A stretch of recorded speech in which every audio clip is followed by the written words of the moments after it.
Nous sommes ici à Kanda le 20 octobre 2024. Je suis Madame Dem Lindoudi Jocelyne Fatimata. Ici, nous sommes un collectif. Un collectif du foncier contre Madame Ongaï. Pourquoi contre Madame Ongaï? Parce qu'il se trouve qu'elle seule a des problèmes avec les autres compatriotes gabonais. Mais Monsieur le Président de la République, je vais m'adresser particulièrement à vous. Nous n'avons pas un autre pays de réchange. Vous aviez dit dans vos propos que vous êtes venu restaurer la dignité des Gabonais. Une famille gabonaise, une maison, une famille gabonaise, un terrain. Où en sommes-nous? Comment cautionner? Parce que nous avons été déjà partout. Nous n'avons pas trouvé de solution. Lors de votre passage le 14 octobre sur le site, vous nous avez rassuré que vous deviez déclencher une enquête, diligenter une enquête pour connaître les tenants et les aboutissants de ce qui se passe en matière de foncier dans le Conda concernant Madame Ongaï.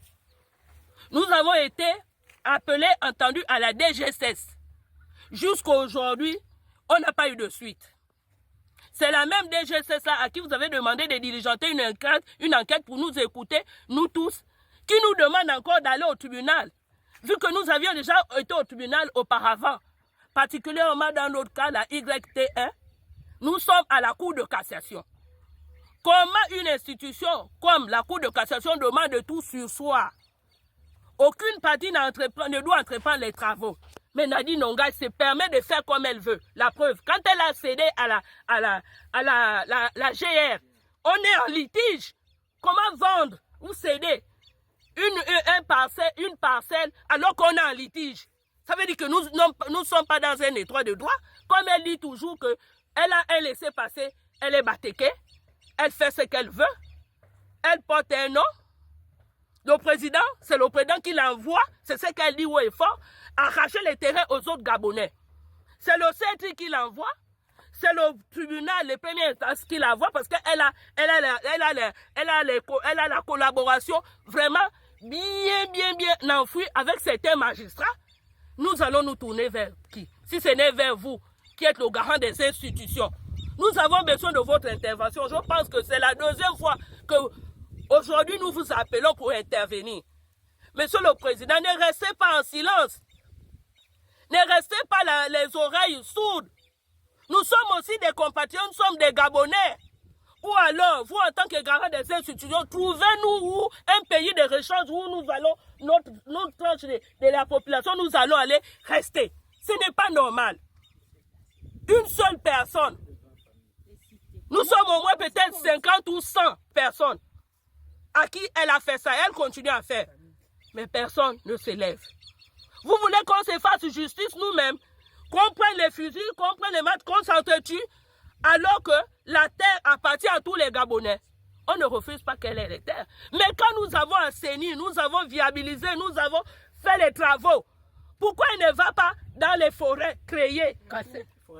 Pourquoi les forêts vierges? Pourquoi elle vient seulement là où on est déjà viabilisé, assaini?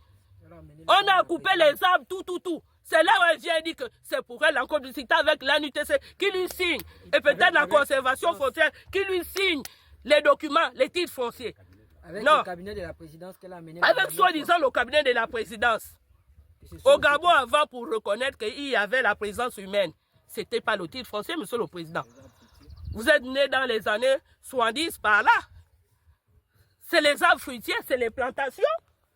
Les vieilles plantations. Pourquoi aujourd'hui on conditionne les titres fonciers? Non, nous refusons cela. Nous vous interpellons. Sinon, nous allons faire des marches. Auquel cas, on va faire des marches, vous allez tirer sur nous. Puisque les marches pour faire au Gabon, il faut autoriser. Monsieur le Président, nous n'avons que vous. On ne croit même plus à la justice. C'est une vérité. Parce qu'elle ne pouvait pas aller jusqu'à défier la Cour de cassation. Elle m'a instruit en justice, soit disant que j'ai agressé ses gardiens, deux Burkinabés de costauds. Elle envoie ça au pénal pour qu'on m'envoie en prison. J'ai quelle force d'agresser deux costauds, les enfermer dans un hangar, mettre le cadenas. J'ai été interpellé au commissariat de l'aéroport. J'ai failli dormir là-bas. Nous aussi, oh. La Russie. Tout le monde, nous tous, on nous interpelle là-bas. C'est son commissariat qu'elle a fait. Elle amène là-bas. Mais c'est du domaine civil. La Russie.